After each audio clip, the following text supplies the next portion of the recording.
الرجيم بسم الله الرحمن الرحيم إنما المؤمنون الذين آمنوا بالله ورسوله ثم لم يرتابوا وجاهدوا بأموالهم وأنفسهم في سبيل الله أولئك هم الصادقون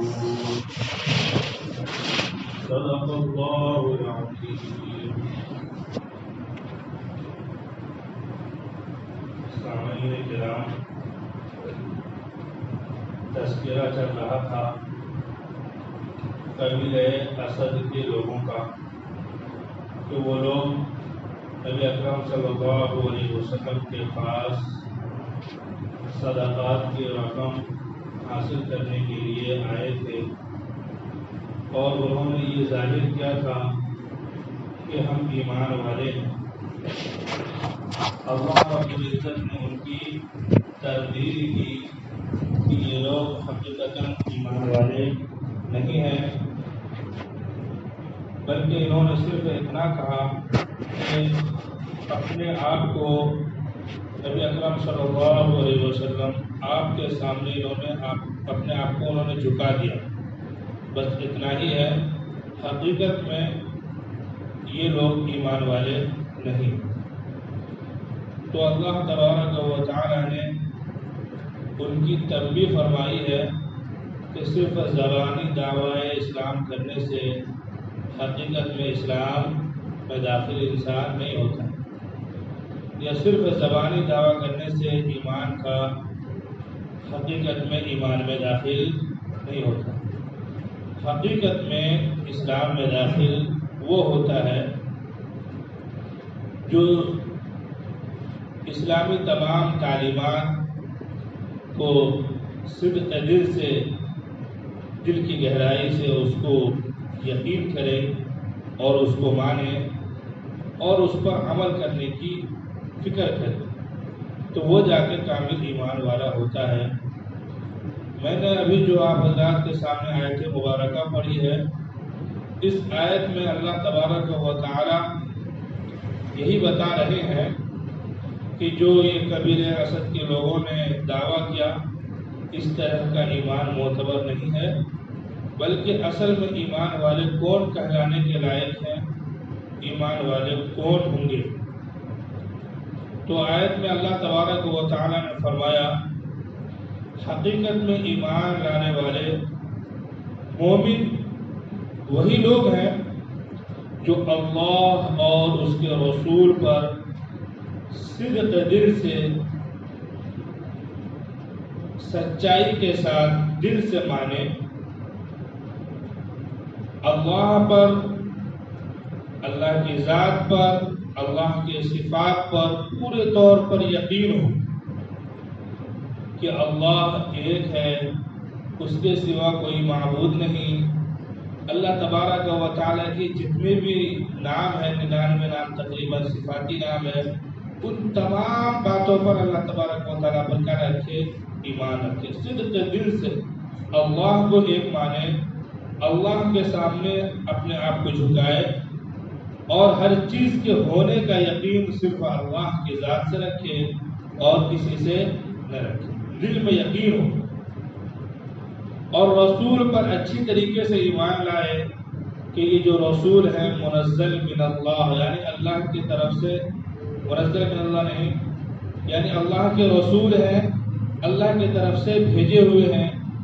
نبی اکرم صلی اللہ علیہ وسلم نے جو دین کی باتیں ہمیں بتائی ہیں وہ سراپا برحق ہے، اس کے اندر شک و شبہ کی کوئی گنجائش نہیں، شک و شبہ کی کوئی گنجائش نہیں ہے، بلکہ بالکل دل و جان سے نبی اکرم صلی اللہ علیہ وسلم کی باتوں کو سچا مانا. دین اسلام کی کسی بھی حکم پر شک کا کوئی دائرہ اس کے دل میں آئے ہی نہیں، شک کی کوئی چنگاری اس کے دل میں نہ آئے. جہاں کسی انسان کے دل میں شک کی چنگاری آ گئی تو اس کا ایمان خطرے میں. تو اللہ اور اس کے رسول پر صدق دل سے سچائی کے ساتھ ایمان لائے اور ذرہ برابر شک نہ ہو۔ اب ایمان لانا اللہ پر اور اس کے رسول پر پوری شریعت پر ایمان ہو گیا۔ یہ دو لفظ بولنے سے اللہ پر ایمان لے کر آ گئے، رسول پر ایمان لے کر آ گئے، تو پوری شریعت پر ایمان لے کر آ گئے۔ اللہ نے جو بتایا ہم نے اس کو تسلیم کیا، اللہ کے رسول نے جو بتایا ہم نے اسے تسلیم کیا، ہم نے اسے دل سے مانا اور ہم بھرپور کوشش کیے کہ ہم اس پر کیا کریں، عمل کرتے ہیں۔ پھر آگے اللہ تبارک و تعالیٰ نے فرمایا کہ جب یہ اس طریقے سے ایمان لے کر آ جائے تو اس میں ذرہ برابر کسی قسم کی کوئی شک نہ کرے۔ اگر انسان کسی طریقے سے اللہ کے ذات کے تعلق سے شک کر لیا، یا نبی کے ذات کے تعلق سے شک کر لیا، یا قرآن کے کریم کے آیت کے بارے میں کسی چیز مسئلے کے بارے میں شک کر لیا، پتہ نہیں صحیح ہے غلط، بھائی آپ کو اگر شک پیدا ہو رہا ہے تو آپ کی علم کی کمی کی وجہ سے شک پیدا ہو رہا ہے۔ علم کی کمی ہے تو جو اس کے جانکار ہیں وہاں جا کے ان سے پوچھ کے اس شک کو دور کرو۔ یوں نہیں کہ دل میں کوئی اپنے آپ خیالی پلاؤ بنا لیا اور دل میں شک کر لیا اور شک کر کے اپنے ایمان کو کیا کر لیا، اپنے آخرت کو تباہ کر دیا، اپنے ایمان کو برباد کر دیا۔ تو دین کے کسی بھی مسئلے کے تعلق سے انسان کو ہرگز یہ نہیں سوچنا چاہیے کہ انہوں نے اپنے طرف سے بنائی ہوئی ہے، اپنی طرف سے گڑھی ہوئی ہے۔ ایسا کچھ نہیں ہے۔ جو بھی دین کے مسئلے علماء بتاتے ہیں، مجتہدین کرام بتاتے ہیں، تو وہ قرآن احادیث کی بات ہی بتاتے ہیں۔ ابھی ایک سوال کا جواب میں دیتا ہوں آپ حضرات کے سامنے۔ ہم جس مسائل کو عمل کرتے ہیں، جس مسئلے پر بھی عمل کرتے ہیں، کوئی آدمی ہاتھ سینے پر باندھ رہا ہے، کوئی آدمی ناف کے نیچے باندھ رہا ہے، کوئی ناف کے اوپر باندھ رہا ہے، یہ سب روایتیں نبی اکرم صلی اللہ علیہ وسلم سے ثابت ہے۔ اب ہم یہ سمجھ رہے ہیں کہ ہم نے جو طریقہ اپنا رکھا ہے یہ صحیح ہے، یہ جو پڑھ رہا ہے یہ غلط ہے، ایسا نہیں، بلکہ یہ بھی کسی حدیث پر عمل کر رہا ہے، ہم بھی کسی حدیث پر عمل کر رہے ہیں۔ رفع یدین کا مسئلہ ہے، یہ بھی بعض صحابہ کرام سے ثابت ہے کہ رفع یدین کرتے تھے، بعض تو یہ کہ آپ صلی اللہ علیہ وسلم کا آخری کا معمول تھا، رفع یدین نہیں کرتے تھے۔ تو صحابہ کرام کی بھی دو جماعت ہوئی، تو عمل کرنے والے بھی دو جماعت۔ اب ہم کسی کو یہ نہیں کہہ سکتے یہ رفع یدین نہیں کرتا تو اس کی نماز صحیح نہیں، یہ رفع یدین کرتا تو اس کی نماز صحیح نہیں۔ تو یہ سب حضور پاک صلی اللہ علیہ وسلم سے ثابت شدہ مسئلہ ہے۔ میں یہ بتانا چاہ رہا تھا کہ ائمہ کرام جیسے امام ابو حنیفہ رحمۃ اللہ علیہ، امام شافعی رحمۃ اللہ علیہ، امام مالک رحمۃ اللہ علیہ، امام احمد بن حنبل رحمۃ اللہ علیہ، عام طور پر ان کے فقہ کو ماننے والے دنیا میں ہیں۔ اب ہم یہ سمجھ بیٹھے کہ انہوں نے دین میں تردید کر کے، دین میں تبدیلی کر کے اپنے طرف سے فقہ بنایا ہے، یہ سوچ ہمارا بالکل غلط ہے۔ یہ سوچ کیا ہمارا بالکل غلط ہے۔ انہوں نے ہماری رہنمائی کی ہے کہ قرآن و احادیث سے مسئلہ نکال کر ہمارے لیے آسانی پیدا کر دی کہ تم نماز کا طریقہ اس طریقے سے نیت باندھو، تم اس طریقے سے باندھو۔ سب کے پاس دلائل ہے، سب کے پاس کیا ہے، احادیث ہے، اور وہ ساری احادیثیں تقریباً نبی اکرم صلی اللہ علیہ وسلم سے منقول ہے، یا تو قرآن کریم کی آیت مبارکہ ہے یا احادیث۔ اب ہم یہ سمجھ بیٹھے کہ نعوذ باللہ اس نے یہ امام شافعی کو ماننے والے، امام ابو حنیفہ رحمۃ اللہ علیہ کو ماننے والے، یہ لوگ تو شرک کا مرتکب ہو گئے۔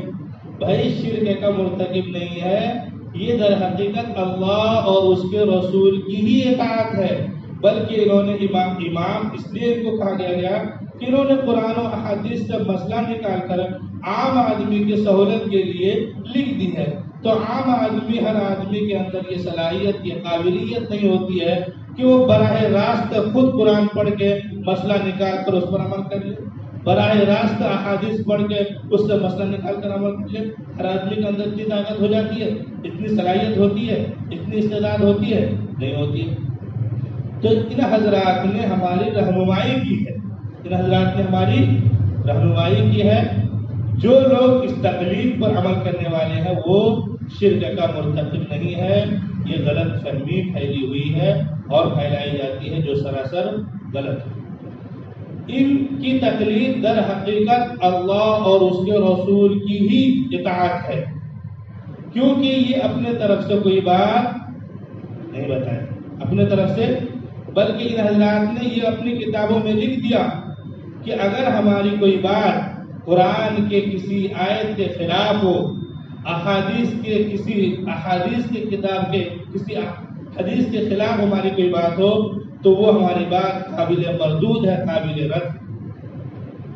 تو لہذا جو علماء ہیں، پڑھے لکھے ہیں، وہ تو یہ سمجھتے ہیں کہ ہاں بھائی بات انہوں نے غلط نہیں کی، بات انہوں نے ہماری رہنمائی کے لیے کی اور ہماری سہولت کے لیے انہوں نے قرآن حدیث کا مسئلہ نکالا، کوئی غلط نہیں۔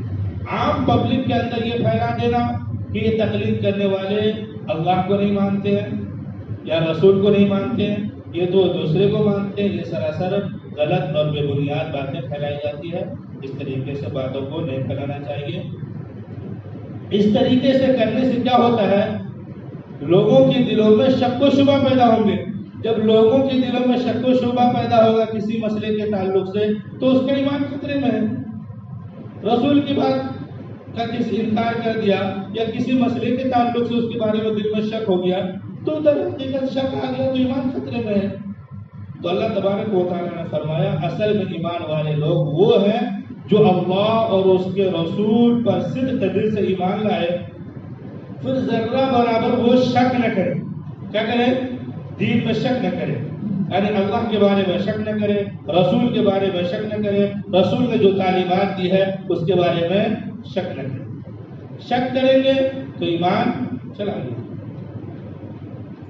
اس کے بعد اللہ تبارک و تعالیٰ نے فرمایا ایمان والے حقیقت میں وہ یہ تمام صفت کے ساتھ ان کے اندر ایک صفت یہ بھی کہ وہ لوگ اپنے مالوں سے اور اپنے جانوں سے اللہ کے راستے میں جہاد کرتے ہوں، محنت کرتے ہوں، یعنی اسلام کے تمام اعمال کے کرنے کے ساتھ ساتھ اپنے مال اور جان کا بھی اللہ رب العزت کے لیے اپنے مال کو اور اپنے جان کو استعمال کرتے۔ اللہ کے لیے اپنے مال کا استعمال کرنا تو سمجھ میں آیا کہ ہم جہاں دین کی ضرورت پڑے گی، دین میں ہماری تعاون کی، مدد کی، ہم وہاں دین کے لیے کیا کریں گے؟ خرچے کریں گے۔ یا ہم خود جہاد میں جا رہے ہیں، محنت کر رہے ہیں تو ہم وہاں بھی اپنا مال اللہ کے راستے میں کیا کریں گے؟ خرچے کریں گے۔ یا ہمارے گھر والے ہیں، ان کے اندر تعلیم کا فقدان ہے تو ہم پیسے خرچ کریں گے تعلیم کے حصول کے لیے، دین کے حصول کے لیے، تعلیم کے حصول کے لیے سفر کروائیں گے، ان کے اندر دین لانے کی کوشش کریں گے۔ گھر والوں کے اندر دین آئے گا تو گھر والے کیا کریں گے؟ دین پر چلیں گے۔ تو وہ لوگ قرآن شریف کی آیت مبارکہ ہے یا ایھا الذین آمنوا قوا انفسکم واہلیکم نارا، تم خود بھی اپنے آپ کو جہنم کی آگ سے بچاؤ اور اپنے گھر والوں کو بھی بچاؤ۔ تو لہذا اپنے گھر والوں کے، اپنے بچوں کو تعلیم پر کیا کرنا چاہیے؟ بہت زیادہ زور دینی چاہیے، اگرچہ کچھ پیسے ہی خرچے کرنے کی ضرورت پڑے تو خرچے بھی کرنا۔ اسی طریقے سے اپنی جان کی بھی قربانی پیش کرنے کی ضرورت پڑے دین کے لیے، مخلص ایمان والا ہوا ہے، اگر ضرورت پڑے جان کی قربانی پیش کرنے کے لیے تو قربانی دینے کے لیے بھی تیار ہے، یعنی جہاد کے لیے تیار رہے، اعلاء کلمت اللہ کے لیے تیار رہے۔ جہاد کہاں کیا جاتا ہے؟ اس کے کچھ شرائط ہیں، اس کے کچھ شرائط ہیں، جب تک وہ پورے طور پہ وہ شرائط نہ پائی جائے گی وہاں جہاد نہیں کرنا۔ ہمارے جیسے ہندوستان میں وہ جہاد کی جو شرطیں ہیں عام طور پر نہیں پائی جاتی، مگر ہمیں دل میں جذبہ رکھنا چاہیے، خیال رکھنا چاہیے، اگر ہماری نوبت آ جائے، اگر ایسا وقت آ جائے تو ہمیں بھی کیا کرنا چاہیے؟ تیار رہنا چاہیے۔ ایک حدیث میں رسول پاک صلی اللہ علیہ وسلم نے ارشاد فرمایا جس کے دل میں جہاد کا کوئی ڈر رہا، بس جہاد کا نام سنتے ہی ڈر گیا، جس کے دل میں ذرہ برابر بھی جہاد کی امنگ نہیں ہو تو وہ شخص کیا ہے؟ منافق ہے۔ حضرات صحابہ کرام ایمان میں داخل ہوتے تھے، اللہ اور اس کے رسول پر ایمان لاتے تھے، اسلام کے تھوڑے اعمال کیے، بس جہاد میں چلے گئے، اپنی جان کی کوئی پرواہ نہیں، اپنے مال کی کوئی پرواہ نہیں، جہاد میں چلے جاتے تھے۔ جو اصل مقصود تھا اعلاء کلمت اللہ، دین کی بلندی، اللہ کی رضا اور خوشنودی، تو یہ بھی اسلامی احکام میں سے ہے جہاد۔ جہاد کی بہت بڑی فضیلت احادیث میں ہے کہ شہید کا خون ٹپکنے سے پہلے ہی اس کی کیا ہو جاتی ہے؟ مغفرت ہو جاتی ہے، اور اللہ تبارک و تعالیٰ کے یہاں بے پناہ اجر و ثواب کا وہ شخص مستحق ہوتا ہے۔ یہاں تک کہ اگر اللہ کے راستے میں چلتے ہوئے اگر اس کے پیر پر غبار لگ گئے تو اس پر جہنم کی آگ حرام ہے، اس پر جہنم کی آگ حرام ہے۔ اگر کوئی شخص اللہ کے راستے میں روزہ رکھ لے تو اس روزہ کا اتنا ثواب ہے کہ جہنم اور اس شخص کے درمیان 70 سال کی مسافت کی دوری تک اس کے درمیان فاصلہ قائم کر دیا جاتا ہے۔ بہرحال جہاد کی بڑی فضیلت ہے۔ تو اصل جہاد کیا ہے؟ رسول پاک صلی اللہ علیہ وسلم نے ارشاد فرمایا المجاہد من جاہد لنفسی، اصل مجاہد وہ ہے جو اپنے نفس سے جہاد کرے، اپنے نفس سے جہاد کرے۔ اب کیا ہے؟ ہم اللہ کی اطاعت کرنا ہے، اللہ کی باتوں کو ماننا ہے۔ اگر اللہ کی اطاعت کرنے میں ہمارا نفس کیا کر رہا ہے؟ ہمیں روک رہا ہے، یعنی مثال کے طور پر مؤذن صاحب اذان دیے، نماز کے لیے آنا ہے، اب ہمارا من کر رہا ہے، ایگزامپل دے رہا ہوں، برا نہیں مان رہا، اذان ہو گئی، ابھی نماز کے لیے آنا ہے، ہمارا من کیا کر رہا ہے؟ تھوڑا کسی کام میں لگتا ہے، نہیں، تو اپنے نفس کو مارنا ہے، نماز کے لیے آنا ہے۔ اسی طریقے سے کسی بھی دین کے مسئلے میں آپ کا نفس کچھ اور کہہ رہا ہے مگر اسلام کچھ اور کہہ رہا ہے، تو آپ اسلام کے طریقے پر چلیں، اپنے نفس کو کچل ڈالیں۔ تو اصل مجاہد وہ شخص ہے جو اپنے نفس سے مجاہدہ کرے، اپنے نفس سے کیا کرے؟ جہاد کرے۔ جہاد اپنے نفس سے مجاہدہ کرنے میں بہت مشقت کا سامنا کرنا پڑتا ہے، صبر کرنے پڑتے ہیں۔ تو صبر کی بھی 3 قسمیں ہیں، فقہا نے بیان کیا صبر کی 3 قسمیں۔ ایک صبر آپ کو طاعت پر کرنی پڑے گی، نماز پڑھنے کا من نہیں کر رہا ہے، اللہ کے حکم کو ماننے کا من نہیں کر رہا ہے، پھر بھی ہمیں نماز پڑھنی ہے، صبر کرنا، تو نفس کو مارا جا رہا ہے۔ ایک ہے صبر علی الطاعت، ایک ہے صبر علی المعصیت، گناہ پر صبر کرنا، دل کر رہا ہے گناہ کرنے کا، بہت سارے گناہ ہیں، مگر ہم کو جو اللہ کا حکم ہے ہمیں گناہ نہیں کرنی ہے، اپنے نفس کو مارو گناہ کرنے کا، صبر کرو، صبر کریں گے، گناہ کرنے کا دل کر رہا ہے مگر ہم صبر کر رہے ہیں، اپنے نفس کو مار رہے ہیں۔ اسی طریقے سے صبر علی المصیبت، مصیبت ہم پر آئی ہوئی ہے، حالات کا شکار ہے، دل کرتا ہے اللہ کی نافرمانی کر لیں یا کوئی غلط قدم اٹھا لیں، مصیبت آئی ہے آپ پر، آپ صبر کریں، اپنے نفس کو ماریں اور اللہ رب العزت سے دعا کرتے رہیں کہ اللہ تبارک و تعالیٰ چند دنوں میں یہ مصیبت کر کے دیں گے، ٹال دیں گے۔ مصیبت آتی ہے سہولت پیدا کرنے کے لیے، مصیبت آتی ہے سہولت پیدا کرنے کے لیے اور آدمی کو چوکنا کرنے کے لیے، اور آدمی سدھرے اور اچھی طریقے سے عمل کرے، حالات سدھریں گے، سب چیز صحیح ہو جائے گی۔ تو جن کے دلوں میں یہ ساری باتیں ہوں گی، اللہ اور اس کے رسول پر صدق دل سے ایمان لائے اور اسلام کے اعمال کو کرے اور جہاد کرے، اپنے جان سے اپنے مال سے جہاد کرے، تو یہ شخص حقیقت معنی میں سچا مومن ہے اور یہی سچے لوگ ہیں۔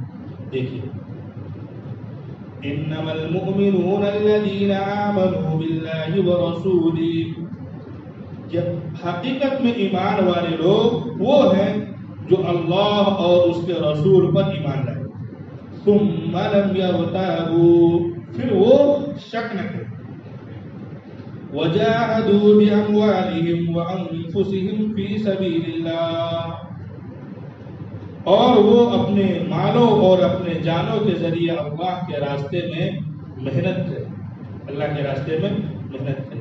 جہاد کو بھی جہاد اسی لیے کہتے ہیں کہ اس میں آدمی کیا کرتا ہے؟ محنت کرتا ہے، اپنے نفس کو کچلنے میں بھی آدمی محنت کرتا ہے۔ اولئک هم الصادقون، جو اللہ اور اس کے رسول پر ایمان لائیں گے اور اسلام کے اعمال کو پورے طور پر بجا لائیں گے، شک نہ کریں گے اور اپنے مالوں اور جانوں کے ذریعے سے دین کے راہ میں محنت کریں گے، تو حقیقت میں اولئک هم الصادقون، یہی سچے لوگ ہیں۔ دعا کیجیے کہ اللہ رب العزت ہم سچوں میں شامل